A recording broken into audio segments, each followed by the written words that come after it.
Be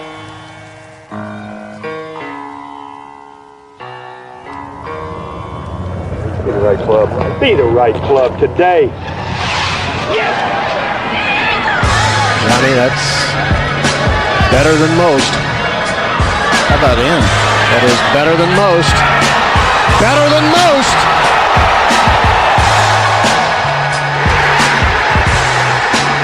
Expect anything different?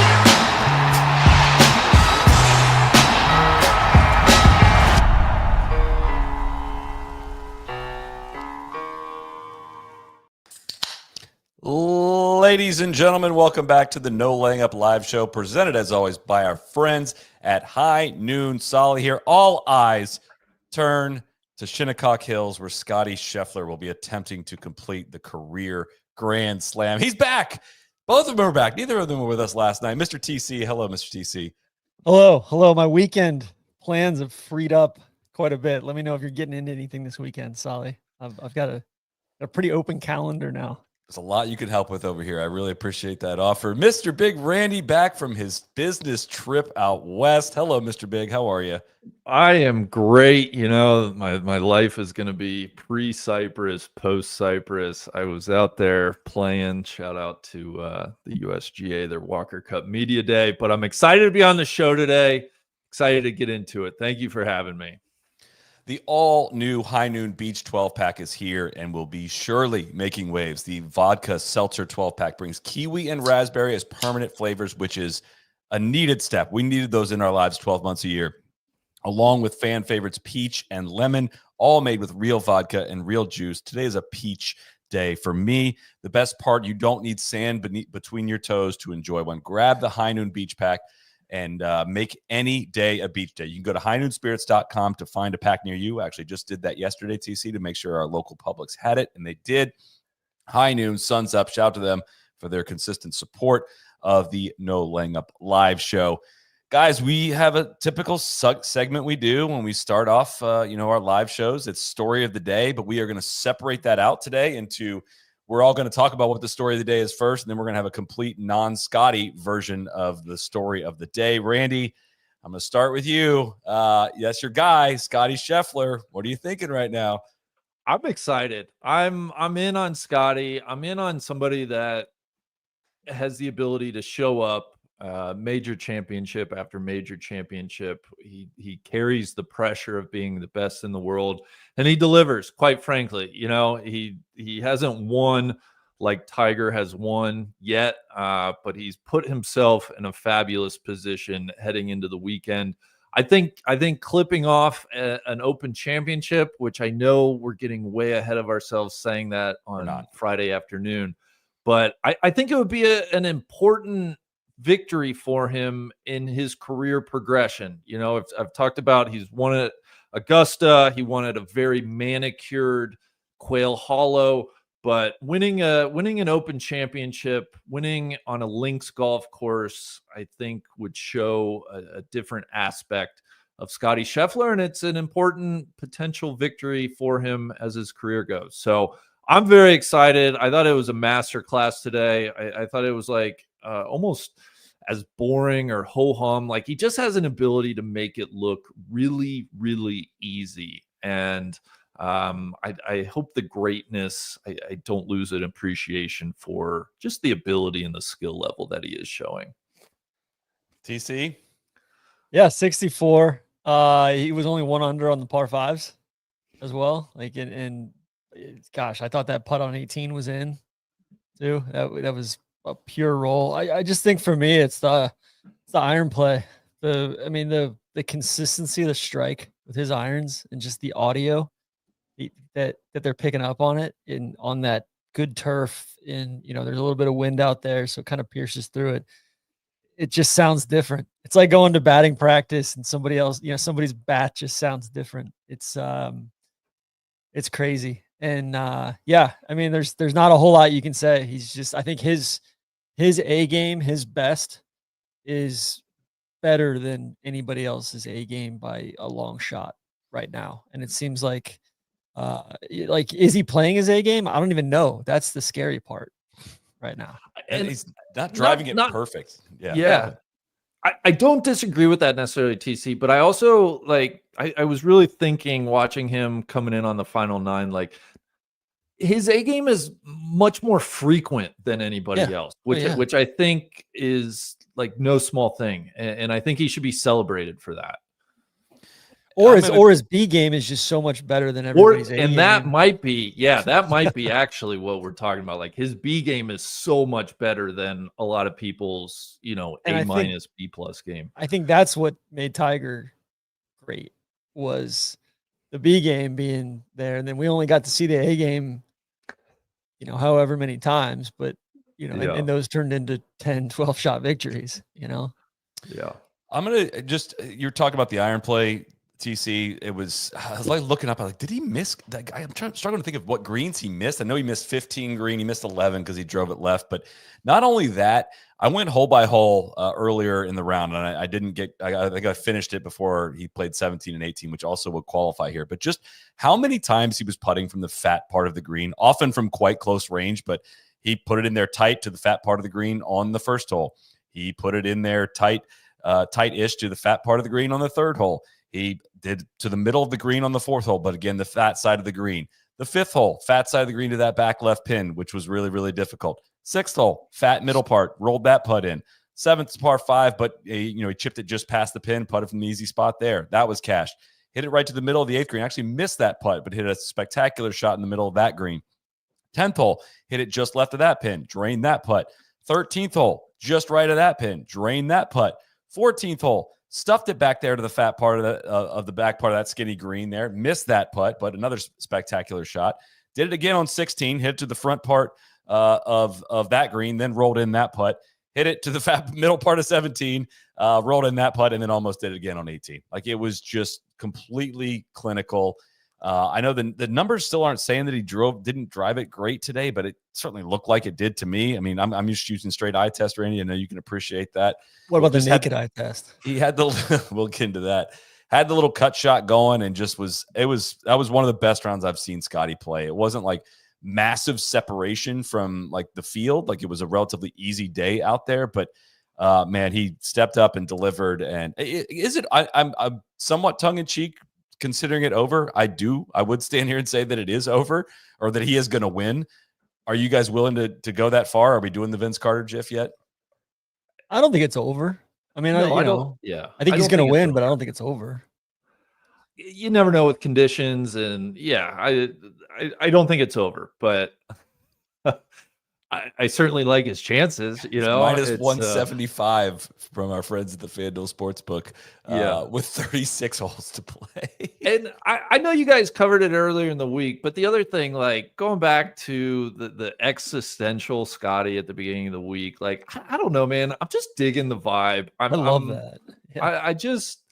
He is really, really growing on me the last couple of years, and I find myself gravitating more and more towards Scottie. So and even like when the rain started coming down today, throws the hood up, he just I don't know, he's got this ability. Like, sometimes I'm like, he just kind of looks like he's out there in any old tournament, any old day, any old round, but his ability to do it here in the biggest spots, it's really, really impressive. And we didn't even talk about the putting, Solly. Like, I think he was leading strokes gained as of right now, and putting, didn't miss a putt today inside 10 feet. Like, when it all comes together like that, you can cancel Christmas. He is second in putting for the championship. He was first in putting today. He was second in approach today. He is first in approach for the championship. And honestly, like, the weather, he got kind of a bad break with when the weather hit. Like, it hit during a couple half par holes, like 11 and 12, and he bogeyed 11 and did not birdie 12. Where if he would have caught that on some easier holes, like the easier holes to make pars, and not holes that he was expecting making birdie, he would have had 63 or 62 potentially. Honestly, I mean, it was he played it kind of smart down 11. He took forever to hit that second shot, which, again, another slow day out there, nowhere to go. But while they made a point on the broadcast too to say, like, while it's raining this hard, like, don't be in a hurry. Like, you'd rather the holes take the longest while it's raining the hardest, so you get a little break in the weather and can run after that. And it got really, really nice for them to finish up that round, and he took care of business, man. So him and Fitzy tomorrow, man. That's going to be a fun little dynamic. Fitz played a heck of a round today too. Randy? What's your non-Scotty story of the day? Well, good segue. I think it's Fitzy. I think to all our English brethren, right, our good friends, it's crazy that we haven't had an Englishman win the Open Championship since Nick Faldo in 1992. And so Fitzy has put himself in a position to have a good look. And honestly, if you go back to like somebody not named Nick Faldo, we're going back to 1969, Tony Jacklin, last Englishman to win the Open Championship, which is hard for me to believe. So, I think Fitzy, not only for himself and what would be a second major, right? Combining an Open Championship with the US Open are two awesome notches on his belt, but for the significance of his country, I think it'll be fun to see how he does this weekend. Which, Randy, credit to the English this week. They're punching above their weight. There's 7 or 8 of them in the top 25. You got Fitzy. Are they punching above? Yeah, it's because they've been so bad in majors. Well, their weight might be low. Yeah, exactly. Hatton, we're trying to beef them Jordan up. Smith, Lee Westwood. We'll get to him. Harry Hall, Justin Rose, Matthew Jordan, Aaron Rye. Aaron Rye's T26. But otherwise, I think that's 8 guys. So TC, you went out of your way on the Ryder Cup roundtable to say that Fitz is not on your team. Has anything changed through 36 holes, or what would he have to do? No, not as of yet. Okay. I think if he continues, if he wins, he's on the team. But no, I don't think anything's changed yet. We're not dull. Listen, Solly, that's not the way we do things over on the European side. I know, just on the American side. Yeah, Keegan obviously locked up his spot today, then got her up. I think you got to put him on the team for sure. Well, HE's playing great golf. No, but I don't know. I think, Fitzy. I mean, I just don't think the body of work over the last year and a half has been great. So he's got to play his way on, in my opinion. I think that's fair.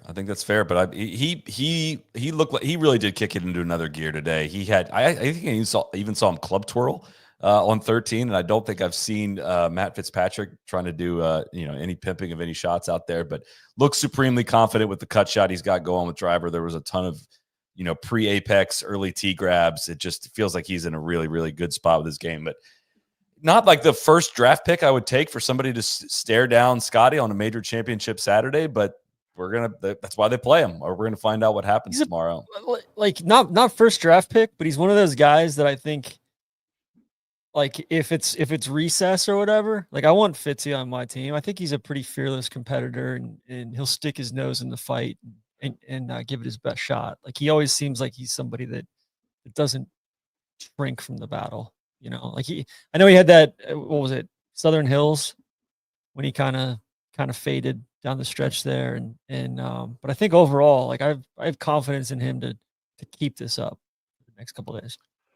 I'll say this too about Fitzy. I mean, he had a bit of a crazy round, 8 birdies in his first 13 holes, combined with a couple of bogeys in there, bogeyed 14. So, like, he made 3 pars through his first 14 holes, and he both, like, putted really well, made some long putts, but also, like, missed 2 from I believe inside 5 feet, missed 3 more between 5 and 10 feet. So, like, I'm wondering if he's thinking, like, damn, I left some out there today, which is a weird thing to say after you shoot 66 and he finds himself a shot back. But yeah, he was kind of on both ends of the spectrum, but overall a great day for him, obviously. Solly, what was your non-Scotty division story of the day? I gotta give a shout out to little Brian Harman, man. I mean, he's doing stuff. He shot 65 in the early part of the day. He had everybody freaking out. A lot of people I didn't realize he had there were that many people rooting that strongly against him, which I don't think is quite fair. I know a lot of people don't like the pace of play and the waggles. I think he's an interesting dude. I have no real reason to root against him. I'm mostly in agreement on the waggles and the pace of play, but he's a killer, man. And it's always interesting to me when you get to some of these venues that are a little bit distance agnostic, or the style of plays is just a little bit more distance agnostic, how much more threatening he is. I mean, he won one of these by 6. He won this 2 years ago by 6. Like, we are not in a position to be able to dismiss him at this point. Again, there's a Scottie in the mix. It's a completely different setting and a lot of different variables at this point, at the halfway point. But he is one of the links masters of the world, honestly, right now. Might be pound for pound best player in the world right now too. Just true pound for pound. You're willing to give that title up from JT Poston? I was going to say he's a lot lighter than JT Poston. He doesn't have to, play as well to earn the title. TC, what's your non-Scottie story of the day? Good question. I think it's probably split between like McIntyre and Goddard. I was impressed by both those guys. I think, you could tell McIntyre was pretty gutted after he didn't play well at the Scottish last week. Goddard won the Scottish last week, and everybody thought he was going to be toast this week with longer rough and a more challenging setup. And I mean, he shot 65 today. Yeah. So, all bits aside, Solly, like I truly think he is exactly the kind of thing that the U.S. team needs in the Ryder Cup, of like great course fit, hits the shit out of it off the tee, and not afraid of anything. And his chipping obviously leaves something to be desired. His wedge play just generally, but he seems like just pretty versatile player. So hat in the ring for the links master. If he goes top 10 at the Open after winning the Scottish, he's going to be, he wouldn't be champion golfer of the year, but he might be links master of the year. Yeah. So yeah, and just generally speaking, I just like watching him play golf. He's he attacks the course, he attacks the golf ball. He plays offense out there. He's hot. He made only one bogey today. He eagled the 12th hole.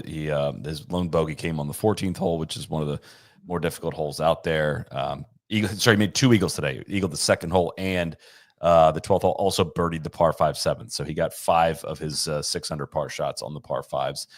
Birdied the short par 4 17th as well. And then also got a birdie on the 10th hole. So he's going to be in a big spot. He's got T5 heading into the weekend. We don't have pairings yet, I don't believe, because I don't think play has quite wrapped up yet. But before we get to, we got to talk about the Shane Lowry situation, I think, a little bit, because we're getting some word that I think a ruling has come down on that front. But before we do that, I want to thank our friends at SoFi, the all-in-one finance app, for sponsoring today's episode. Did you know the average golfer spends about $2,500 every year on golf? According to a recent study by Stitch Golf, that is a lot of money to spend on the game. Personally, I want to know that my money is working hard for me. That's why we love SoFi. They help you stay on top of your financial game no matter what your ambitions are. You can bank, you can borrow, invest, and protect your money all in one place and get your money right. When you sign up for SoFi Plus, their new premium membership, you unlock extra savings, rewards, discounts, and more that add up to over $1,000 in value with qualifying activities each year. SoFi Plus is literally stacked with benefits. It's free if you sign up with eligible direct deposit or just $10 a month. Head to SoFi.com/NLU to learn more about how you can get your money right with SoFi Plus. Get your money right, Randy. I know you're getting our money right as the chief fund officer. Yeah. I keep that money right, TC. So one of the controversial things that happened this afternoon was Shane Lowry playing the 11th hole. The camera happened to zoom in on his ball right. It was in an incredible lie in the left rough, like too good of a lie almost. And he takes a practice swing swipe left of the ball.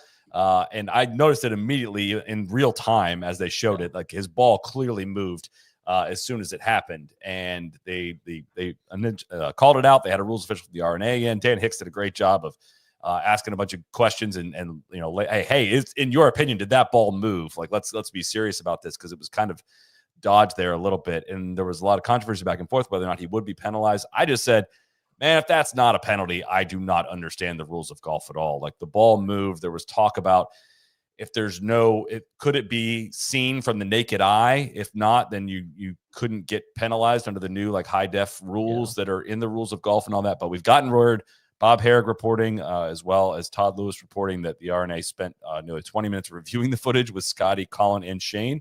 and he's received a 2-shot penalty finally for it, which I also didn't know it was 2 shots. I thought it was going to be 1, but that seemed like the right ruling to me. It seemed like for a bit they were gonna lodge that penalty, and then he was gonna miss the cutoff number because of that penalty. This is after he said what? Fuck this golf course. I believe it is a 1-shot penalty if I'm checking. Or well, Scratch is saying it's a 1-shot no, penalty. they're saying 2-shot penalty on Golf Channel right now. All right, well, Scratch is wrong then. Okay. But Hate that. Hate that. Yeah, I mean, just not a great. I don't think Shane's on a great run right now. I'll be curious to see how he handles this. I haven't seen the presser yet, but Ryder said it's a disappointing thing to happen to me, but that's golf. Okay, so he's taking it on the chin. Yeah. It kind of looked like there was a twig there of some sort. Or that's what I think. He hit the twig, and the ball was resting on the twig, and he probably didn't know. And he probably almost certainly didn't see it live either. That's not to say that Shane. I'm not saying he was trying to cheat or anything like not that. at all. Yeah. But at one point today, he said, "Fuck this place," which was, of course, the site of his greatest triumph of his career. Might just be a coping mechanism he has. I don't know, but that one was tough. Said the same about Oakmont, and I believe said the same about Quail Hollow. He's just on quite a tough little run here. I know you're out on Shane. TC, I'm just kind of tired of again, I feel like he just gets a free pass because he's got a cute accent and he likes to drink beer, right? I mean, everybody's like, "Oh, that's just Shane being Shane," he's a good bloke, all that stuff, and it's like, man, he seems to act like a C word a lot. So Irish are going to come after you, TC. Bring it. Yeah, and you know what, Tom McKibben, nice miscut, big guy. TC, I don't disagree with you on Shane, other than the fun accent and liking to drink beer still carries the day for me. I still think I root for that guy. I think it's fun when he's involved. I don't. It's a good tiebreaker, but I think he's showed us so much that so many times now that he's just he just treats stuff kind of shitty.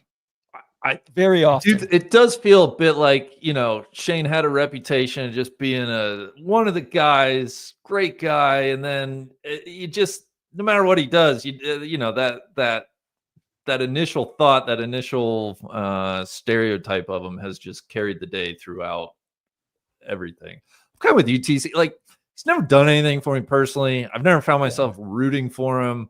I'm sure I'd have a much different opinion if I was having beers with him on the regular. I'd love to go grab a beer with the guy. Yeah, but just I don't think kind of watching the antics from afar, not really my cup of tea. That's fair. So what does that put him at? He and also back to even par. If this guy would have done that, he would have been shot on the spot. For those listening on the pod, he's holding up his cardboard cutout he has of P, which is Patrick Reed, that he keeps very close to where he spends all of his time. I respect that, TC. I couldn't find my Tommy one this week, which maybe, is it time to talk about that? I mean, it's 24 minutes in here, and I'm sure a lot of the commentators are waiting for you to weigh in some way on the Tommy situation. No, I thought Tommy, I thought you have little faith last night. You thought I was spot on? Is that what you meant to say? No, it's setting Scottie aside of just, Tommy came out, he shot 68 today. 68 today. Birdied his first 3 holes, then birdied 7. Poor drive on 18 cost him, but overall, couple more putts. Ball. He's just there's been a lid on it the last couple of days. He's been hitting good putts. They haven't been bad ones. They've just been edge putts. So, he's -1. He's T26. So we can certainly go shoot 63 tomorrow. I think he's done that here, right? Again, just tying a bow, and he's 9th in putting so far. Okay. Through 2 rounds. I think the putting has not necessarily been the issue. It's been the approach play, unfortunately, which is the approach play was poor, especially round 1. You were slagging his body language. His body language was fine. He just couldn't get any mo going. No, he wasn't mopey yesterday. He just looked sad. He just looked sad. He looked defeated. That's what it was yesterday. He looked defeated. TC, I got in the pot with you. Had I was out of position. You bailed at the first sign of. Of course, I did. I was shocked when I heard that on the preview pod, Solly. I regret it. I had King Jack offsuit, out of position, and I called.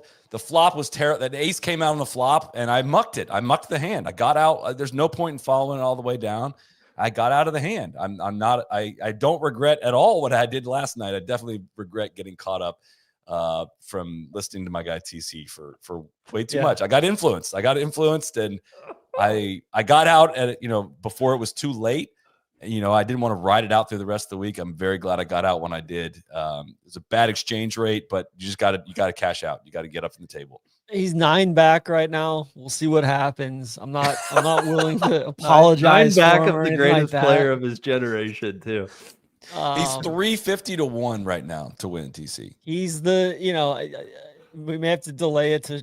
I think he's the only guy that can stop Scottie at Shinnecock next year. Too bad you can't predict it.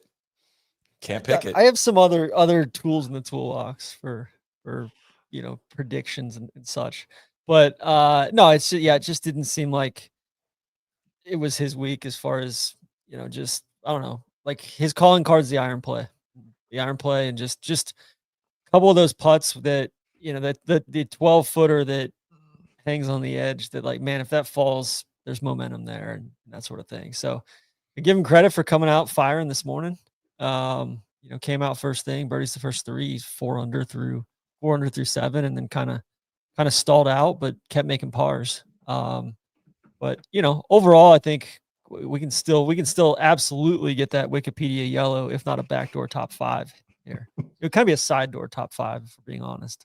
Is there any travel in your plans for tomorrow to make your way to There's not. And honestly, I really didn't want to go. I was like, I'm so tired this week. It was going to be so hard to get there. I looked at through London, Dublin, Belfast City Airport, Londonderry, taking the ferry over from Glasgow, all sorts of stuff. And it was going to be trains, planes, and automobiles. And then going from there to Denver on Monday was just going to be tough too. If he was if he was 1 shot back, if he was in Fitz's spot right now, would you have done it? Yes, absolutely. Okay. So have you officially lost faith that he's going to win this week? Liz, it's very unlikely that he's going to win, Solly. Okay, it's very unlikely. That's what I said last night. You should have been a politician, man. Oh, you were shitting all over him. You were dumbfounded. You're like, how could I have done this? How could I? I'll still say that. How could I have done this? I let Randy down. That's what I'm asking you, Solly. Oh, I own that. I deserve all of that, Randy. I apologize. I apologize to everyone for leading you astray. It was a total, I wish I wasn't wearing this fucking shirt moment yesterday. Like, I didn't pick Scott. I always pick Scottie. Why do I find a way to talk myself out of this one? I picked him for the US Open, didn't pick him for PGA or the Open, and it's honestly hard to have this one not gotten. This one did feel like a good setup for him. Of we'll get into some Portrush stuff in a bit, I guess. But yeah, what about? Let's get back to being positive. Who are you? Yeah, Randy, what's your You're kind of. Do you have a sneaky important round of the day you want to shout out? Justin Leonard making the cut. In all seriousness, and I'm sure people have Ryder Cup fatigue, but I think it has to be Keegan Bradley's 67 today. For sure. Bogey free was a pretty just even keeled front 9, except for the eagle on 2, and then finds a birdie at 12 and 15 coming in. And I think it's just important insofar as he's T12 after the round. He was quoted as saying, they have contingency plans in place if he were to pick himself as a playing captain. But I think more than that, he's saying he's just like playing the best golf of his life. And he's like, I'm way better chipper of the ball. So listen, however much you want to get into the Ryder Cup stuff, I do think if we're talking like sneaky important rounds, this one is high on my list for those reasons. So I'll be curious how he does the rest of the way. But, if he ends up inside the top 10, that drumbeat is just going to get louder and louder for him to like, hey, dude, like you probably should be a part of the team. So we shall see. He was asked about, there was obviously, I think it was Alex Maselli asking the question, like it was clearly, he knew something was up of like that Keegan had not signed the captain's agreement. And Keegan looked thrown off when he was asked that question of how have you signed the captain's agreement? And he's like, wait, why are you asking that? And he like took a while, stammered for a while. And he was like, yeah, we're working on the captain's agreement. So I don't know what that means. Maybe he's about to pick himself, and it means he could be prepared to change his mind. God forbid. Yeah, that's a great thing. I think that's a wonderful thing. I think this is a well, you said that wasn't possible. I think I didn't know that it was possible to be this foolish about the situation. That's what I thought, TC. When the captain said, I'm not going to pick myself, I believed him. TC. Instead of walking into the exact scenario that they couldn't possibly have avoided, they're walking directly into it. Like directly you got Arthur all I know Arthur's hot. I found his actual quotes if I can real quick. This is Keegan Bradley. I've got to play really well to make the team, just as if I wasn't the captain. I had a very similar year at Rome and didn't make the team. I have to keep it going. I really need to play well this event and then in the FedEx Cup playoffs. I feel like I'm a much better player right now than I've ever been. This is the best I've ever played throughout my entire career. It goes on to say, I just feel a lot more comfortable being out there in these big moments. I do feel like I'm a much more well-rounded player now. So, I mean, he's obviously super high on his own game. And yeah, like I said, sneaky important 67 up there on the leaderboard. And we'll just continue to monitor the situation. He's probably the 8th best player on the U.S. side right now. It might be better than that. Yeah, he's like 6th to 8th. Yeah, I mean, it could truly be better than that. Again, for the 85th time, I think if he was not the captain, it would be very, very, very easy captain's pick at this point. Astronauts or drillers, though, right? I mean, what do you? I asked this to the guys last night. Would you rather, like, straight up, all things considered, the grenade on this with topic, like if it was the 12th spot, if it was the 12th spot, and it was Keegan versus HE, you can only have one on the team as a player. Who are you taking? Well, even it's not the 12th spot. I think that's the point. Well, and I'm probably taking Keegan because he's like just straight up a better course fit than HE. At Bethpage? Yeah. I mean, their playing profiles are remarkably similar. I don't know it would be that Keegan's much. Got a lot more gas in the tank as far as distance and driving. See. I think it's. I mean, I know we're going to do this for another month and a half. I think it's like a done. Like he's clearly going to pick himself. Like he basically said it after he won. Unless he craters. But if he's playing well, I think he will. I think he should. Okay. We'll see. We'll see how that works out. Off the team. We can talk about little. Yeah, we'll get to some of those. There's definitely some candidates and some guys that I don't know should necessarily be. And I'm bummed that you keep picking out HE. HE should absolutely be on the team too. Like those aren't the last 2 guys on the team. You know? Well, I'm picking out a name that's playing well, like right now in this moment. And there's going to be a couple other guys that like pop Riggs, up Johnston as big names in this moment. Brian Harman might qualify now if he goes on and wins. Yeah, you never know. But you have any sneaky important rounds you want to shout out today, TC? This is just kind of coming to me, but I think Ludwig, him getting a good one up there after a stinker yesterday, shot 73 Thursday and shooting 67 today. A couple of bogeys coming in, but you know, he's not playing his best golf, but it seems like his traits are coming back. The driving, the iron play. You know, I know he's had to work on the chipping a lot, but I think like if that stuff comes back in full, it's back to being a high floor Ludwig that we know and love. So, you know, I think seeing that and then having him go into the playoffs and then into, you know, DP World Tour, BMW, you know, Wentworth and Ryder Cup and all of that. I feel like Ludwig's stock is rising right now at the right time, like at the wrong time from an individual perspective, but at the right time for Ryder Cup and kind of personal finances perspective. I hope so. It's not been the year we've been looking for out of Ludwig, but there's obviously there's some golf to be played after this. This is the last real important tournament of all of it, but I hear what you're saying there. I'm going to combine my sneaky important round with the next question, which is just, I want to know who you've been impressed with, who has, you know, almost, you could almost phrase it a different way of like, who are you like evolving your stance on or changing your mind on? You chatted out important round of being Goddard up, and I do recognize that one. That was going to be my answer, but I'm gonna nominate Robert McIntyre here. Wow, it's big of you. 5 under par, 66 after almost winning the U.S. Open. I mean, he was almost going to be in a playoff with JJ Spawn if he would have 3-putted that one. And he just continues to answer the bell. He was top 10 here in 2019.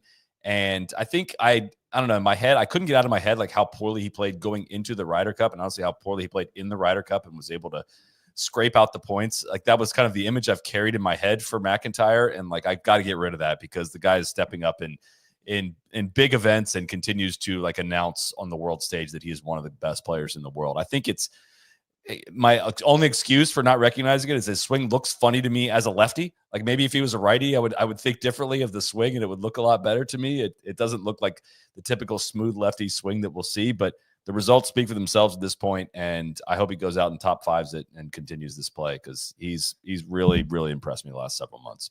That's big of you. He seems a lot more comfortable in the moment, and like he's convinced himself he belongs too, instead of just kind of having a cameo appearance in a big moment. Like go back to, what was that? Was that last year or 2 years ago in Canada? That was last year. Last year. Like even that, just like he's surprised, like you can tell he's kind of surprised and hanging on for dear life and a little fidgety. And now he's like, no, I'm expecting to win here. So and it didn't help that the Scottish Open win was it was just like legitimately marred by that sprinkler head drop from the middle of the fescue that led to an eagle. It was just kind of like, all right, well, that just didn't feel like a valid victory in the moment. And yeah, I don't know. He continues to produce, obviously, running up the US Open, T17 at Travelers. He struggled last week at Genesis, but he was T20 at Memorial, T6 at the Schwab. It was top 10 at the Players, top T6 at Phoenix this year. He's just playing some really freaking good, consistent golf. So, TC, you got anyone you've been particularly impressed with? Yeah. I mean, Big Leash, honorable mention there. I think the Højgaard's parents, I'm really impressed with them. I mean, that's like, you have twin sons that are both top 10 at the Open through 36 holes. It's crazy. It's crazy. Honestly, I'm impressed that they survived the early twin years. That's what I will salute them. Salute them for the most, TC. And then I've got another one. I don't know if we have the graphic or not, but Harry Hall. I'm just really impressed the fact that he's shot. What's he at? He's at he's T17. He shot 67 today, and one of the most outrageous, graphs of his statistics here I've ever seen. Is he doing the big Randy? Remember when Randy had the shanks at Dornoch and he started bunting hybrids around? That might be what Harry Hall is doing. I mean, it's unbelievable. He's almost dead last in approach play. He's lost 5.5 shots to the field on a second shot golf course, right? Like it's not like you can just bludgeon this thing to death. So yeah, he's putting his dick off, and he's got that dumbass hat on and the Allegiant logo and all of it, and he's just doing it, man. And I weirdly think he would be an interesting interview. I just think he's from what, Cornwall, and he's just kind of, I don't know much about Cornwall. I don't know much about that part of the UK, that part of England, but man, it just seems like he just seems like kind of his own person. So, Randy, did you have anyone that you're particularly impressed with in the non-Scotty division? No, but can I use this time just to reiterate, Scotty? I'm sorry. No, we only spent 10 minutes on him, and it didn't feel like enough, to be honest. Well, but we got to do it tomorrow night and the following night, and it's the same thing we say every week. So, I just want to drill down. I don't know. I have a real respect growing, and I said it, for his ability to show up on the most important weeks of the golf calendar. If he top 10s this week, it's going to be his 15th major top 10 in his last 20 starts, his 7th in the last 8 majors, I believe his 10th in the last 12 majors. It just far outpaces any of his peers. And honestly, I know the wins aren't comparable, but Tiger Woods from 2005 through 2009 had 15 major top 10s. And that's what Scottie could get to at the end of this week. It just, I'm in this era where I found myself a little bit struggling with the men's professional game. Like Scottie is bringing me back, and it's sheerly because he's a consistent presence. Like I need to do a better job appreciating that. And I just wanted to voice that is like, he's it, man. He's that good. And he shows up when he has to show up, when we all expect him to show up. And you look at the women's game, you look at the rest of the men's game, that's not an easy thing to do. And so I just want to reiterate, like, he's the fucking man. He's the cock of the walk. Can we maybe, I hadn't thought of this until you started saying that and brought up that time period, Randy. Is a more fair comp for Scottie just like either post Tiger Slam Tiger or post 2002 Tiger? Like if you start in 03, 04, that kind of looks somewhat like Scottie's original major championship record, scattered success, but not much. Won 2 majors in 05, won 2 majors in 06, and won another in 07. If he wins this one, that's 4 in a 4-year time period going back to 2002. So, that was 5 majors in a 3-year time period. He won another one in 08 before he got hurt. So Tiger won 6 in a 4-year time period. Scottie's going to be coming up on that. Like if you give him one more year, does he maybe getting way ahead of myself? If he gets 2 more next year, that puts him in line with Tiger post Slam. Or in post 02, when things started to normalize a little bit, when the golf balls got a little evened out and it wasn't just plumbers and firemen. I don't know. I had not thought of that until plumbers and firemen in there. Still, I think Scottie's playing against much deeper fields. He is. Yeah. I don't know if the top end is probably pretty comparable, but there's just so much more depth. Like 6 for Tiger in that time period might be comparable to 5 for Scottie or 4 for Scottie. I think Scottie's big thing is he just needs to keep winning at more of a variety of courses. Yeah. Right? Yeah. And if we're being totally honest though about Tiger, that wasn't necessarily his strength, was winning at a variety of courses. I mean, he won 5 at Augusta. He won, obviously, he won 2 at the Old Course. He won 2 at Medina. Like it wasn't like the most diverse set of major courses that he won at. But I don't know. I think the old is like, the old Pebble. I'm trying to think of, obviously they both won at Valhalla. Or not Valhalla. God, Scottie won at Quail Hollow. And that's the thing. Like Scottie we forget Scottie if he wasn't arrested. I don't know. I still think he probably wins that tournament. Sully, real quick, I don't know if we're going to come back around on Scottie because it's been a pretty Scottie heavy show already. But before the week starts, we of course put some takes in the envelope and we unveil. The plan was everybody was going to provide 3 normal ones that we'll unveil on Sunday, and everybody was going to have 1 for the 36-hole cut here. And I just want to hand out some flowers real quick as we look at a peek in the envelope, because this is from Mr. Big Randy himself. Oh my God. Scottie going to show us Terminator mode, 36-hole leader, and going to go on to a decisive win. He's making putts. Have these envelopes been audited? Don't show him the other 2, Cody. We won't show him the other not. 2, but I did. Yeah. He's making putts, and Randy, it kind of goes back to your 36 comments. holes left. Yeah, to the comments that he made earlier in the week. He's like figured out a way to simplify it and just go about his business on the course, off the course, which everybody else in professional golf struggles with so much. And I think he's had a team around him the whole time, going back to his USGA days of just, teeing it up and things like that, just kind of playing the ball as it is, right, Solly? That's what I was going to say, is if you handicap the field, like if you gave the field like 3 strike, if you gave, if you set the handicap for the field at like -3.5 right now, Scottie winning over under 3.5, that's an interesting bet to play. And like, I'll be honest, if you're still guessing at your handicap index, you're not competing fairly. Eyeballing your number or rounding for convenience just doesn't cut it. A handicap is the only real way to get in the game, whether you're grinding to get better or just want your weekend matches to have some stakes. A handicap index helps you track your game, see your progress, bring a little more purpose to every round. It's quick to set up. It goes to wherever your game goes. No more guessing. No more tee box negotiations around how many strokes you should get. All you got to do is enter it right there in the app, in the Gin app. It's super easy. It takes 2 seconds. It uses real numbers, real matches, more fun. So go to usga.org/get-a-handicap to sign up today. It's remarkably easy, and everyone should have one if they want to play any kind of matches or any kind of games out on the golf course. So, Amen. Shout out to that bridge there, Cody. So I had some people dogging me for my only 10-shot differential between my highest score and my lowest score of the year. I think that's like TC, I've played so much golf with you. I don't even know what I would accuse you of if there was handicap manipulation. Are you a manipulator or a vanity? No. I truly couldn't go either way. You play golf and you enter your scores. You don't care about having a low handicap, and you've never tried to. I will ride. I'm not a bandit. I'm not a vanity. I will ride against anyone that ever hits on you for your handicap, or gives you shit for your handicap. Thank you, because Sally. it is very true. I would.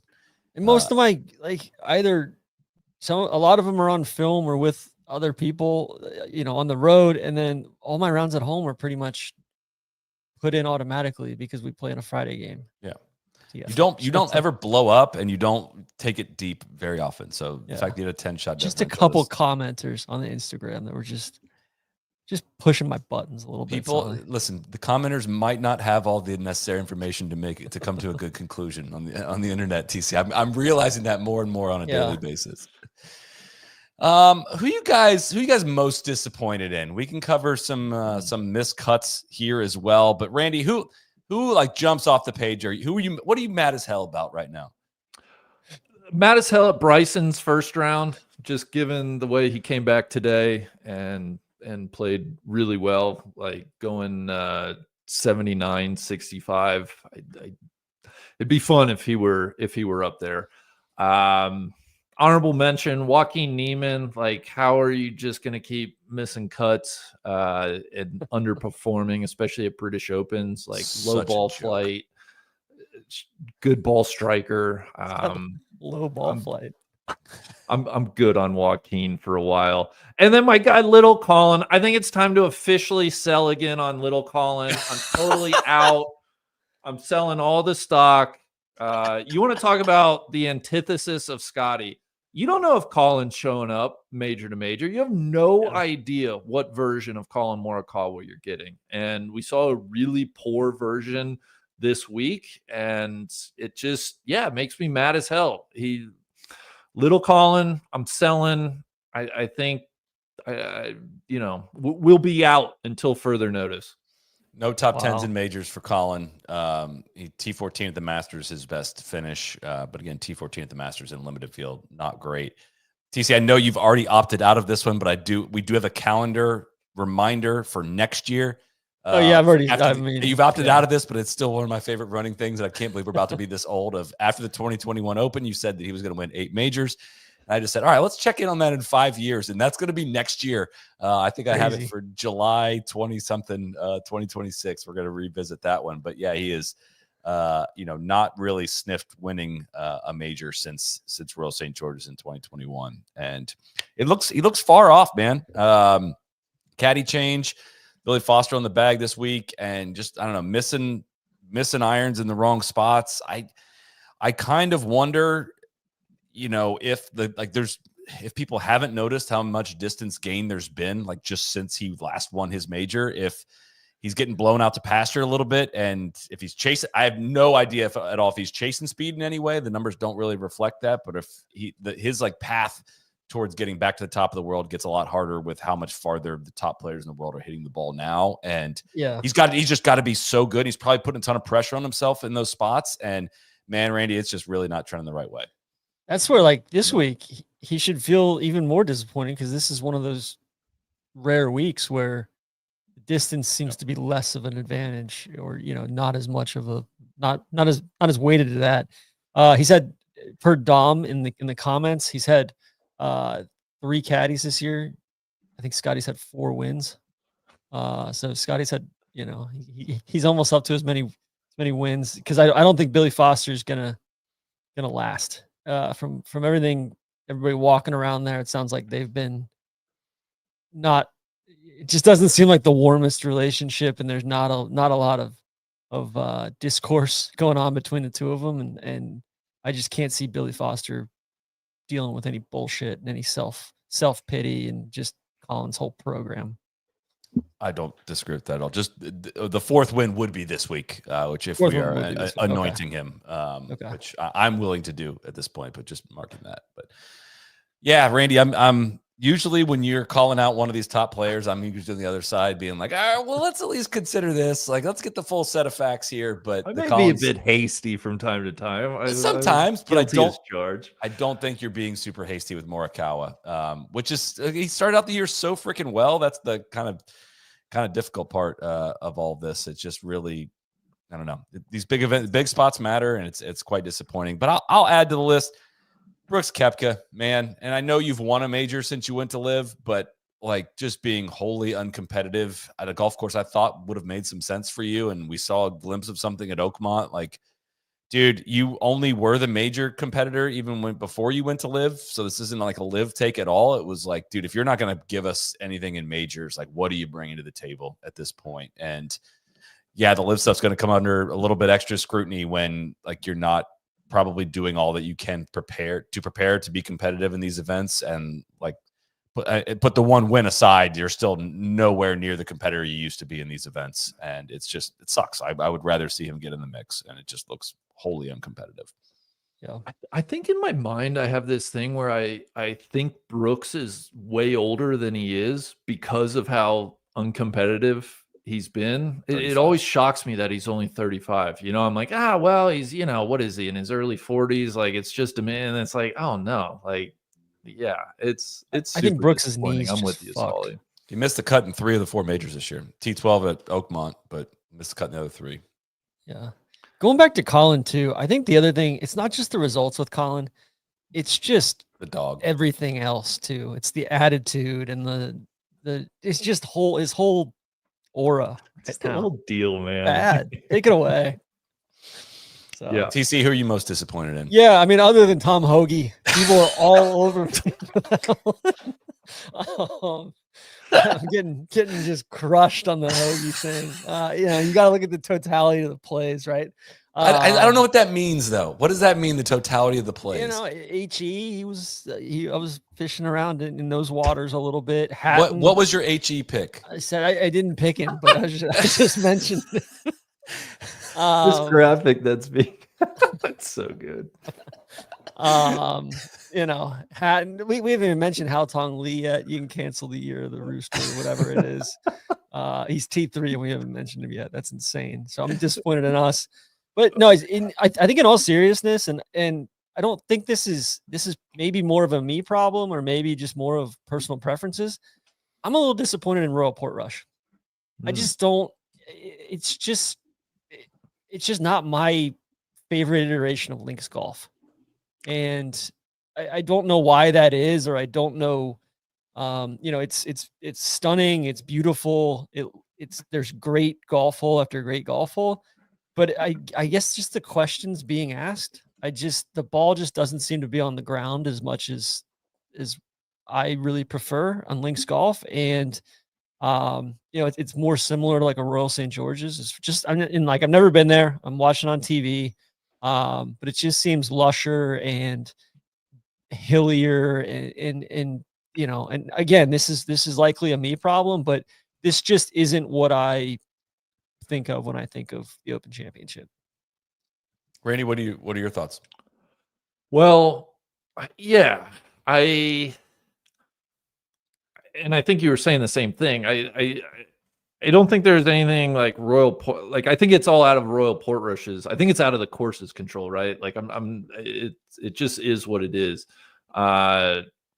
But I think it's all fair, and I think I probably agree with you. It's not like the prototypical Open course, right? When I shut my eyes and I think about what an Open Championship is or what I'd like it to be. But I certainly don't mind it. I having been there recently gives me a much better appreciation, and I think adds an element of enjoyment, I guess, while I watch. But I don't think it's an unfair or bad take by any means. And Solly, to your credit, I think you were, I mean, you guys had, again, going back to the preview pod, like you guys had discussed exactly this at the start of the week. So it'd be fun, not fun. It'd be interesting to see this place like totally baked out, but I just don't think it ever, I'm not sure if it ever gets that way. And obviously we're not seeing it that way this week. And there are some moments on the course that the ball starts to be on the ground and makes a lot of sense. I think I'm with you on the approach shots, especially TC. And I think off the tee, it's still really working for me, especially the way the bunkers play and how well they're positioned. The guys just look anxious watching their balls off the club face, which I think is a good sign. There maybe not as enough punishment for some of these misses, some of these especially wide misses, kind of getting in some spots where like Rory has survived. We haven't talked about Rory at all tonight, but like Rory has survived a struggling driver. It is just kind of repetitive of loft the ball up in the air and getting like a couple times it's been really hard to get to some of those front spots. Like I'm thinking about the 9th hole today. Scottie drove it too close to the green and like couldn't get to that one, which I thought was a cool little wrinkle. And the kind of what we talked about last night with Rory on the 15th hole, having to play it short and bounce it up. Scottie had a similar situation on 15, needing to play the ground game potentially to get close to that. There's a couple elements, but it's just not consistent enough, like to the point where, I just love links golf when there's shots coming in from long range that need to avoid bunkers or need to use slopes or need to do something fun on the ground to get to a pin. And that doesn't exist here. There's not a lot of suspense. It's a lot of elevated greens. You got to land it up top. You got to spin it. It's asking a fair question. It's identifying the best golfer. It's not bad. It's just like, it's such a tough competition group and we can get it. I think we should go by. And that's what, somebody in the comments was saying like, like you just don't understand the difference between Scottish and Irish links. And I'm saying, no, I do understand the difference between Scottish and Irish links. And I just prefer the Scottish links or the English links to the Irish links with regard to hosting an Open Championship. And like I like a Royal Lytham or a Birkdale. I like it when there's. Let's do it now. Let's do it. Yeah, let's go course by course. I'm curious your guys' opinion on this. It seems like there's like I would love to go play this golf course. It looks absolutely spectacular to go play and all of that. I just I like the suspense of the ball on the ground at the old course or even at Hoylake, right? So for an Open Championship venue, Royal Portrush or St. Andrews, what are you taking? Including all the pageant, you include it all, Randy. Yeah, St. Andrews. Yeah, like I'm on record. The St. Andrews is getting antiquated, but with the pageantry and the setting and the location, St. Andrews. Muirfield or Royal Portrush? Muirfield.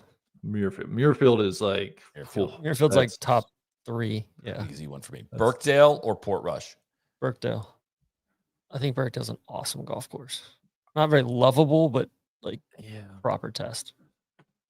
I know. I think Birkdale. It's close, but I think it's Birkdale too. It's really close, and I don't feel confident in that one. It's like it's kind of just like, dude, I would need to see you both in similar conditions. I don't know. That's a close one. Troon or Portrush? I'd probably go Portrush. I think Troon just it's just like Troon doesn't have a lot of personality or. There's some good holes, but I think there's just a lot of like, whatever holes. I think there's a lot of great holes here, and I think Troon, Troon's near the bottom for me on the Open Rota. Randy, I would probably lean Portrush, and my reasoning is like for the frequency that they've been to Troon, like I still don't. I just can't hold many features. Now, listen, if I went and played Royal Troon, I'd have a much better grasp probably. But this is my decision, and so I'm taking Portrush. It's also really close for me, and I think I'm taking Portrush. Because I also think like the best part of the golf course is the part they're covering the least on the broadcast, which, I can't hold against Portrush, I think. They're just like completely, what are they doing with this 5th hole? Like they're barely showing it. Like truly only when a couple groups come through do they show this 5th hole. But Solly, that's one of the things I was going to say earlier. It was just like we were talking about it on Slack of just how if ESPN didn't cover the Open when we were growing up? Would we love it as much as we do now and feel like we know the golf courses as much as we do now? And I think the answer is yes, right?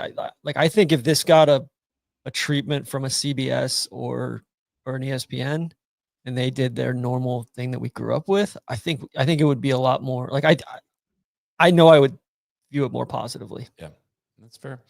All right, last few: St. George's or Portrush? I'll go Portrush just because it has views and stuff. It seems, I think St. George's is my least favorite of the Rota. I'm in the same boat. Yeah, I lean Portrush. Carnoustie or Portrush? Carnoustie. Carnoustie, baby, Carnoustie, especially when that wind definitely. blows. Liverpool or Portrush?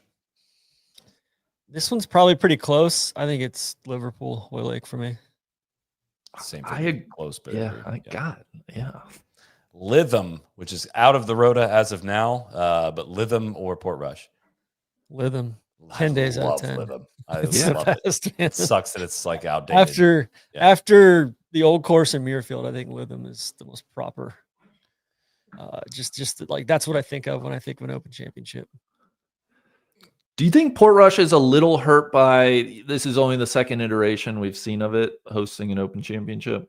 Potentially. I think like so. if it's in the Rota, build some history. Yeah, I wonder how definitely. we'll shift in coming And years. we don't have a memorable finish here yet. Last one, Turnberry or Portrush? Also out of the Rota currently, but potential to come back. I mean, Turnberry's got a little bit of that same They're stuff similar, yeah. too, of like there's a lot going on with the land and there's a lot through the air. I would have to go back and watch some of the Turnberry Opens. I think especially like the duel in the sun and stuff like that. But again, that's where with Turnberry too, we've seen it in dusty, dry conditions.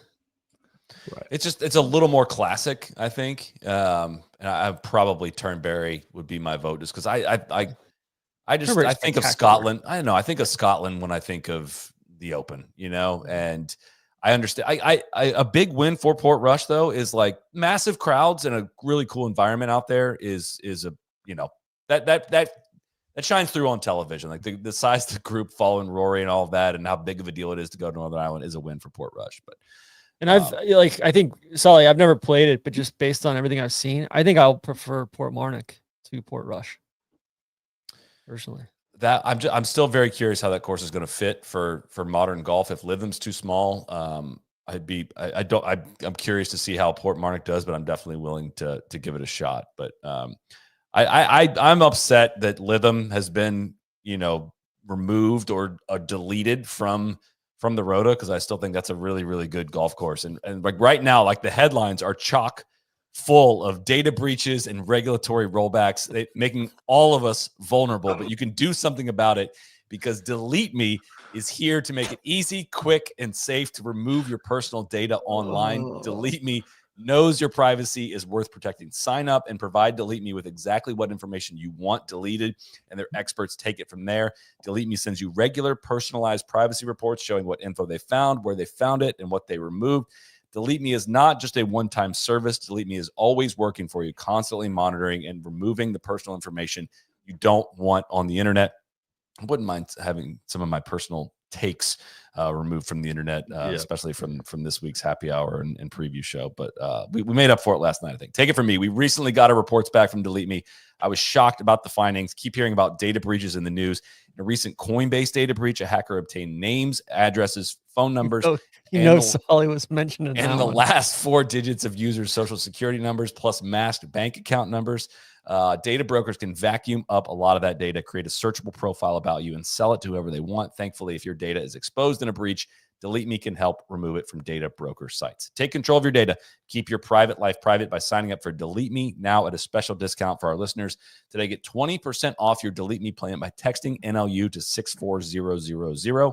The only way to get 20% off, text NLU to 64000. That's NLU to 64000. Message and data rates may apply. So some of your finest segue work there, Solly. When you giggle at my segue work, it just makes my day radiant. I know I'm just gonna have a great evening after this one. Couple other miscut notables, and then we should get back up in the top of the leaderboard because there's some names up there that we haven't talked about yet. Jason Day was a miss. I know we mentioned Koepka, mentioned Neiman. Ben Griffin, MC, he's had a great season in the majors and obviously a great run. Tom Kim shot +5 today on an easier day. Doubled the last to miss the cut. That was tough. TC, you mentioned Foxy. Tom McKibben. Foxy missed the cut, unfortunately. Tom McKibben, no go. Cantlay, nowhere to be found on the weekend. Another guy. Guy. When you talk about not showing up at the biggest weeks, I think just let Patrick Cantlay is the antithesis of Scott Scheffler. But he wants all the money. Yeah. He wants all the rewards, but none of the responsibility. A clear regression from Cantlay from once he got involved with all the PGA Tour stuff in his golf game, which is unfortunate. P missed the cut by a wide margin. TC, I believe he was in your plays. I don't know if you want he was featured prominently in my plays. Saw him miss the cut. I continue to beg for Minwoo Lee to do something. I don't think he gets a notable in this. This is a notable missed cut section. TC, I don't think Adam Scott. Yeah, is he notable? Yeah, Terrible I think so. Today. Baby Colin mentioned Cam Smith. Probably last time he gets mentioned in the notables. This is 5 straight major missed cuts for Cam Smith. He's got a new baby at home. He's it was just snapper season here. He'll be fine. He's just hibernating. You can't do this, TC. I think he'll be fine in life, but I just can't get there in golf, in pro golf. I hope it's not. Like, we might just be looking at a situation where it's night. I mean, I think we might be in a Derek Bell operation shutdown mode. It's getting late. He cleaned up on the Australian swing earlier. He just can't hit the ball anymore. His iron play. That's a problem. It's not good. So a couple of guys snuck in on the number. Corey Connors, but this would have been a better fit for him. Sepp was kind of a trendy play given his course fit. Hideki, you mentioned it earlier, Solly. Hideki's looking old. He looks a little older, which a little haggard. 2 hands up here. Also looking older here. I'm not casting stones, but he just showed up on one, and I'm like, hey, Hideki's starting to look a little older. Takumi Kanaya made the cut on the number. Props to him. Do you want to go down the leaderboard like from the top, like your specialty here? Because we haven't really done that yet. I know. Haotong Li, we haven't really discussed. Really, you mentioned him, but he shot a really impressive 4 under par. He's sitting there at 8 under par, tied with a Højgaard. Tyrrell Hatton also shot 2 under today. He's sitting there at -6. I know that burns you to mention Tyrrell because you hate. He's a fine Tyrrell. player. I just can't stand his whole shtick. I guess my thing with Lowry is I don't think Lowry and Tyrrell, their shtick is it's very, very different, TC. It's every shot. It's every shot. Just like he yelled at a slope today. Like he 3-putted one and he went and turned and said like "fuck you" to a actual slope. Like he hits very normal golf shots and just pretends as if it's like scientifically it was impossible for the ball to have done that. He's one of the best players in the world at this game, and just like cannot accept the fact that every shot does not end up perfect. And I'm way over the whole thing. I'm entirely over the whole thing. I've been over it for quite some time, way before the live thing, and I've said this many times. Yeah, Shane's like, I feel like I just don't. What think we're they're told that Shane far is apart. it's a little different than they're far apart. What he's In my book, in my book, they're far apart. Because Hatton's absolutely delightful off course. I'm sure he is. Don't like watching. I only 99.9% of my experiences with Hatton are through watching him play golf on television, and that has not been a fun experience for me. Okay. So yeah, where we want to go? We want to glaze Lee Westwood a little bit. We can get there, but I think we need to mention Big Tone. Thank you, Randy. Big Tone sitting there T10. Everyone was giving him shit for that putting drill he's doing around the week. Seems to be working pretty well, if you ask me. My guy, Big Tone. Yeah, unbelievable. You think he's going to make a charge this weekend? Absolutely. he'll make a charge, and then he'll get to 12 or 13 and just kind of wither away. It is remarkable how fast he throws it in reverse as soon as he makes a birdie or an eagle or whatever. But he's 20th in putting this week after he was going viral for that putting contraption he had, which honestly looked like it would help pretty much anyone with putting. I could get down with that drill. He had kind of rods, sticks, alignment sticks looked like on each side of his body that he was holding tight, and it's working for him. Rory, some of that. 2 under on the day, 3 under overall.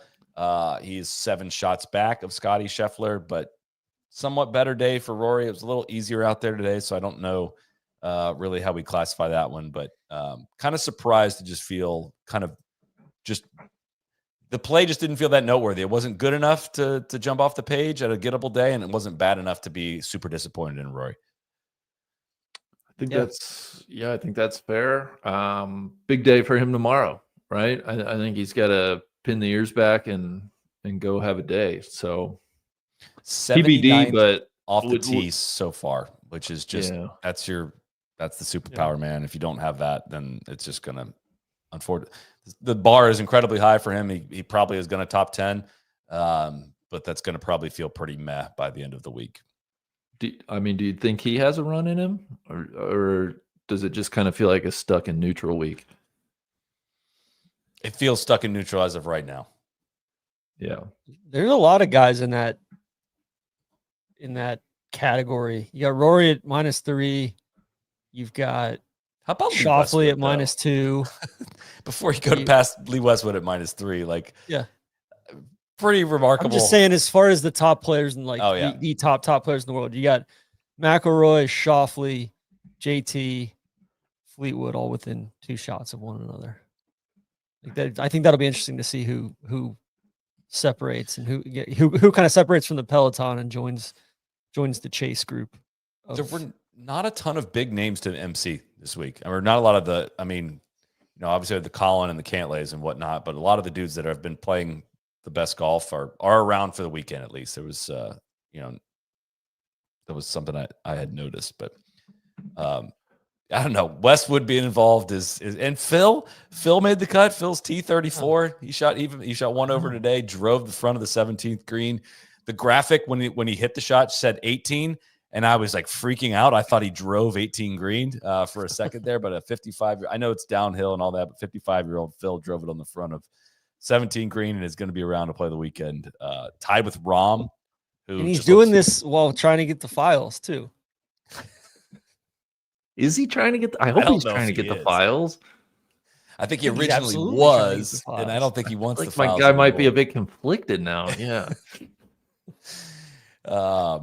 But yeah, Rahm just looked miserable out there today. He shot 1 over again on an easy day. Body language is out of control. It's so bad. It is just, I don't know. Again, disappointing. Under a microscope for it's got a picture up here. Just the perma glare that he just had on him was dropping. He kicked a club twice at one point. Dropped the club about 5-6 times. Just looks. Really, really frustrated. He took a practice swing at one point, and he had got grass on his ball. Like they either laid the thick rough over his ball and had to call a rules official in to see if he could get relief or get to move the grass back.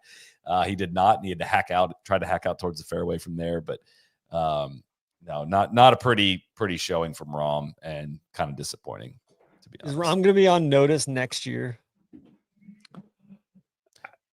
I was going to say, if you look at the majors since their second win, Rahm's a lot closer to Colin than I think a lot of people would be comfortable admitting. So if we're going to dump on Colin, I think TC, to your point, I think next year's a big year for Mr. John Rahm. Yeah.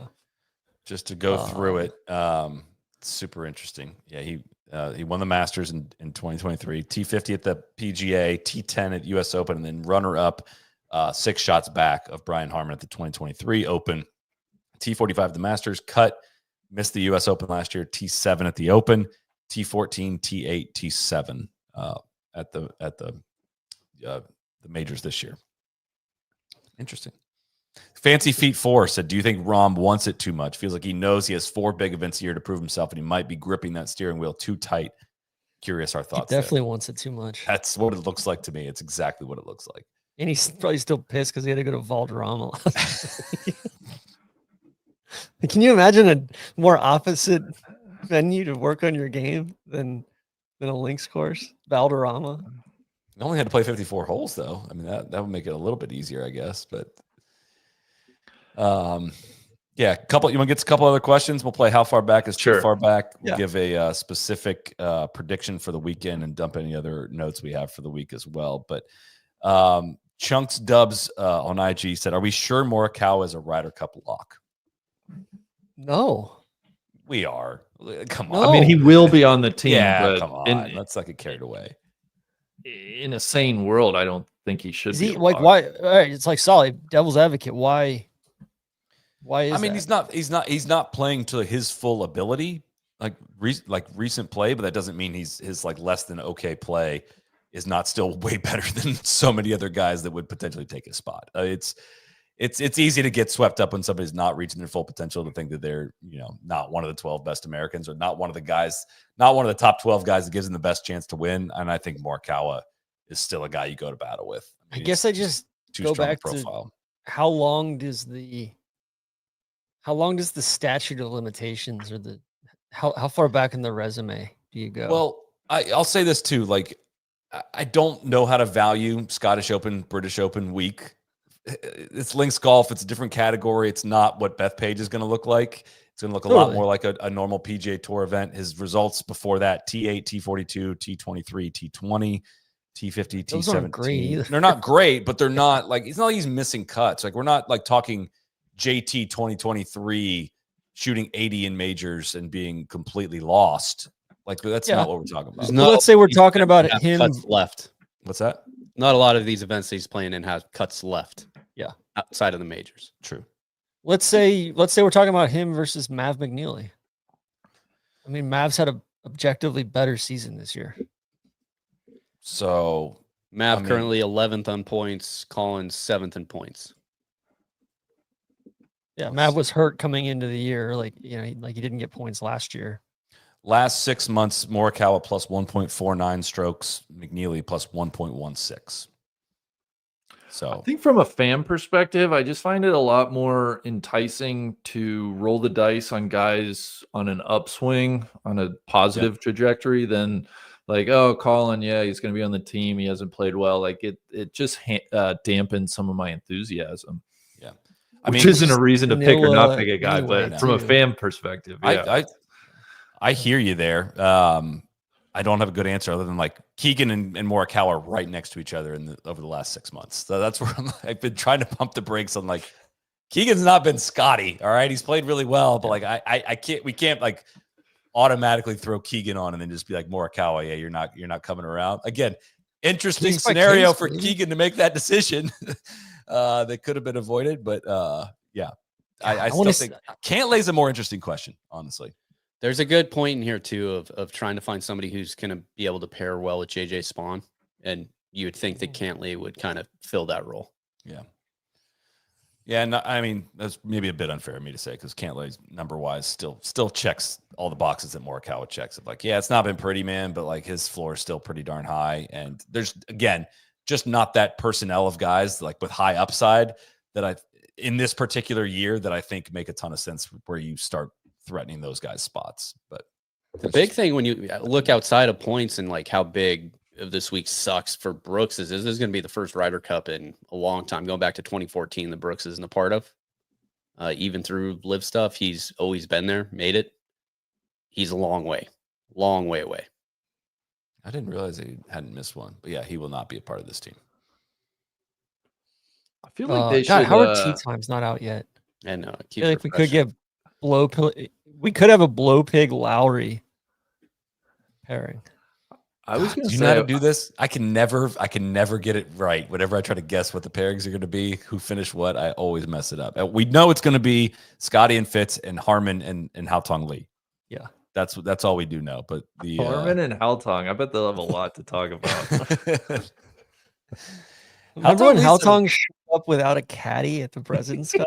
So sick. I was just reading about that again today. I forgot that he got benched for the first 2 days in its entirety, and he was like caught like on his phone while Ernie was giving a speech. And he's just that did not go well for our guy. Remember when at the PGA in 2020, he like spent like 5 hours on the range when he was the 36 hole leader. after the round. He just would not leave. That didn't work out very well for him either. But I also forgot he finished solo third in 2017 at the Open. I was on his Wikipedia earlier today. All right, tee times just came out. We've got 3:35 local time. The leaders are going off. Assume that's bumped up a little bit for the. What's the that Sons of Eastern time, Ulster. TC? Out of curiosity, I believe that that's 10:35. Okay. I think they're 5 hours right now. We've got HE and Big Shot Bob, Tyrrell and Rasmus, Big Tone and Gotterup, Keegan and Højgaard, potential Keegan and Nikolai Højgaard, potential Ryder Cup singles match there. Jordan Smith and Rory, Burns and Westwood, Harry Hall and Bez, Ludwig and Team Rose, Christopher Retan and Matthew Jordan. Retan, I guess his grandfather is just like this Norwegian billionaire who owns a bunch of grocery stores and gas stations. Randy, should probably try to get him on the trappy. This has not gone well for me in the past when I've tried this TC, but on the world feed they were calling him Rytan. Rytan sounds like right hand is how I was remembering that, but I'm sure I'll be told I'm wrong about that as well. We've got Aaron Rye, Ricky Fowler. We've got Tommy Ladd and JT, Kokrak and Glover, Mike Wallace and Akshay, Spieth and Hovland. I'm just laughing at like somebody who's somewhat of a new listener. Just be like, Mike, is Matt Wallace? What are you talking about? Yeah, but like 8 years ago, Vern Lundquist called him the wrong name at the Masters, and we've been calling him that ever since. Like we do not have a Lowry blow pig. We have a Lowry Rom, which is also combustible. Then we've got a blow pig Riki Kawamoto pairing. Sure. Spieth Hovland's fun. That's cool. Sergio Novak, another potential Ryder Cup. Maybe not this year. Maybe at Adair Manor. Justin Leonard and John Perry. Let's see here. That's really it. That's okay. I don't think we have to. So how far back is too far back? -9. Is that too far back?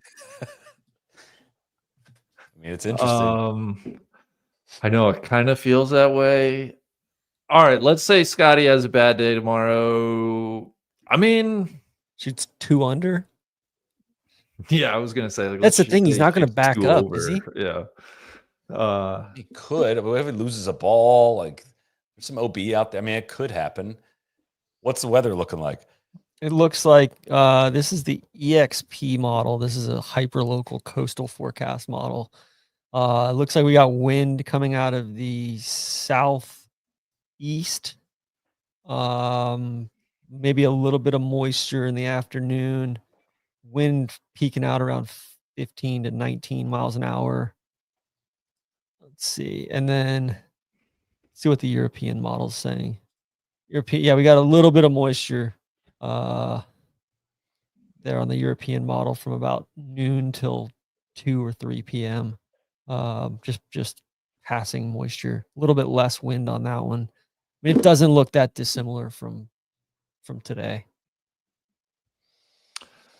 Maybe wind probably coming out of a slightly like the opposite direction, more prevailing, I think. I think -4 is too far back. Like, yeah, counting out Big Tone, huh? I think I've got to count out Big Tone. I just wish I could carve out some exceptions for like Rory or Xander if either want to go out and shoot like a 64 tomorrow. I mean, Xander's at -2 though. I know.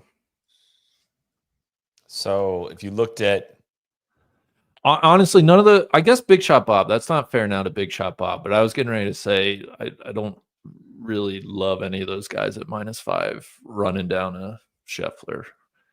Yeah. no one. So Rory is the only person at -4 or worse with a data golf win percentage above 1%. And he's 1.8% as of right now. So, and then the highest of players at 5 under par is Hatton at 2.8%. Scottie's at 55.6% as of right now. So I think Hatton's a dangerous one to look out for. He's 5 back. I think so too. He's gritty. He's, good iron player. Yeah, I think he's Yeah, I think that group at 5 under is really interesting. I'm more worried about them than I am. God, I hate to say this about Harman, but I know because I think Harman's not done it before. I don't think he's not out of going it. away. Yeah. But I don't see another 65 out there. Yeah, I don't know if he's going to be able to keep up. Like that's the other thing too with Rory, Randy, as you were saying, is it's just so much now with Scottie not really going to drop any shots. Rory still has like a good round that's out there. You know, it seems like even today in conditions, it was gettable. You can score out there, and wind being down a little bit, just don't see Scottie really backing up at all. We shall see. I'm definitely disappointed. I thought Harris English, like he drove it like shit today. I thought he should have gotten more out of that round of golf where, like, it seemed like every time I looked up, he was flashing with his irons, and I feel like he should be at -7 or -8. Let's give one specific as possible prediction for the weekend. We tried this at the US Open. You could be as aggressive. Play it out. How's the weekend play out with as many details as you possibly could throw in?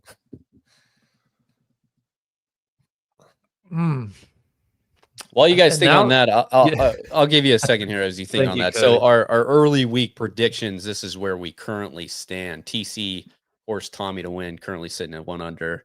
Bryson, he selected not to win, as at 1 over. Big Randy went with Vic, who's still at even par. Rom at even as well. Which I'm like, how did I pick Vic as like my official, and then I picked Scottie to win on my envelope? I just wasn't. Consistency was not my strong the suit TC way. this week. Yeah. It's okay. He Solly, can't pin you down.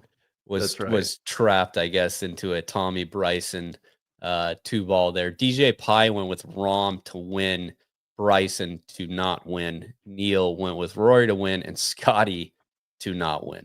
Interesting. But Neil also has Fitz in our one and done, which might be an all-time call, which would also. Although you did call him out a little bit, Solly, of like he already used up all the good players this year. I didn't call him on that. That's correct. That was all Solly. I agree. Solly was the one giving him a hard time on all of that.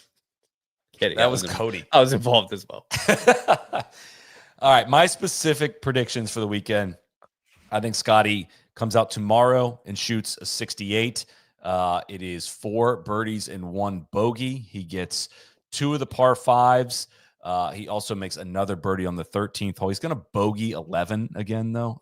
That's going to be a tough one, but he's going to shoot 69 on Sunday to finish this thing at 15 under par, and he is going to win this championship by 3 shots.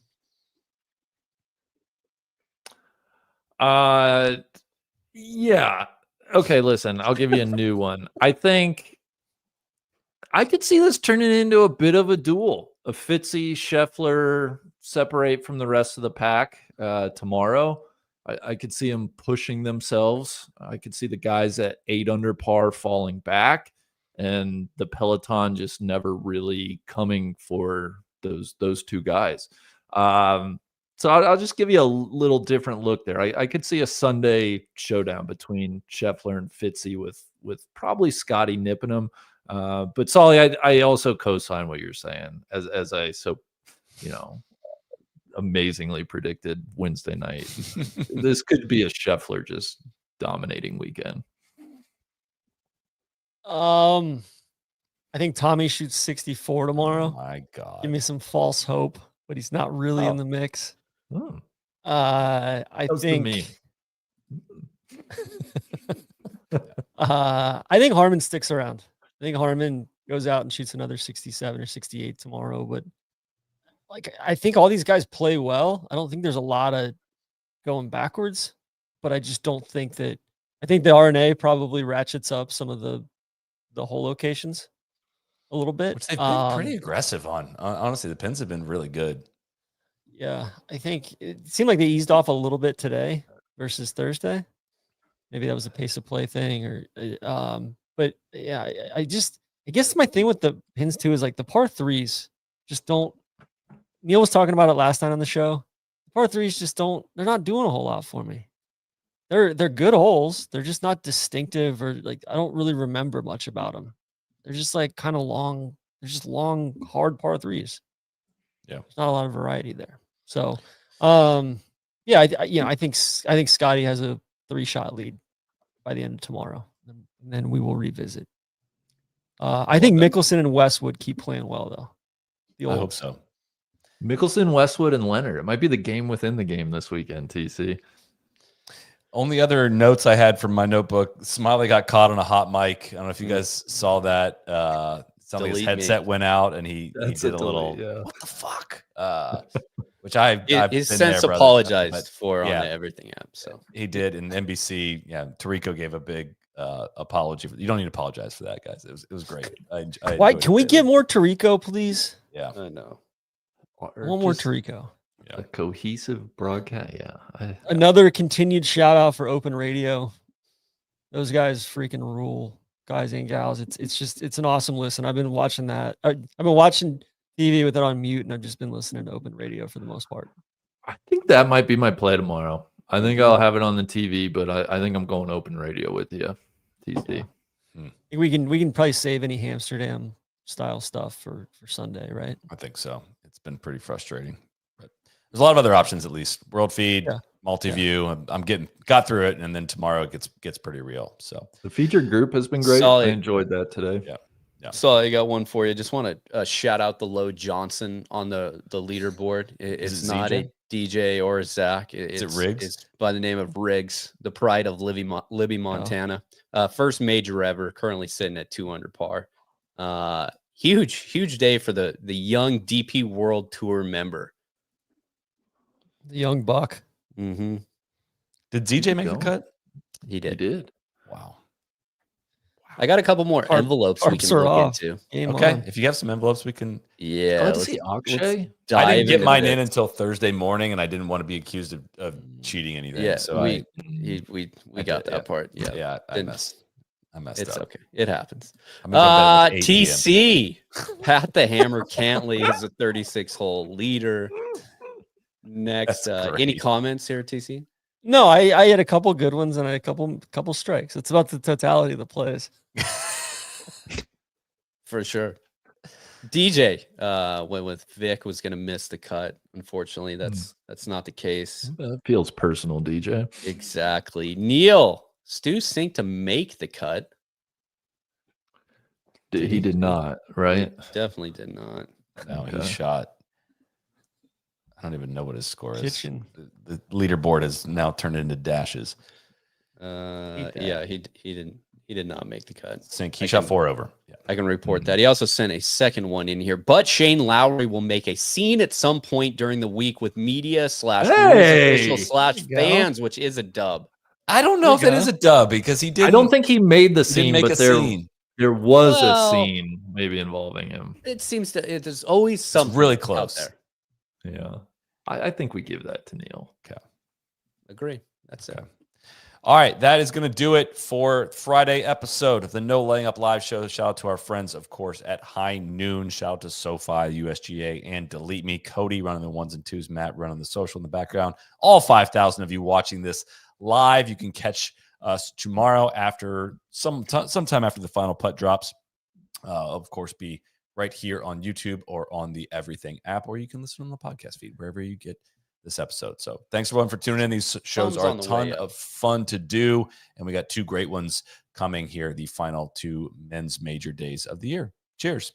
I appreciate all the Irish and all the angry Irish people in the comments. Keep it coming. You heard him.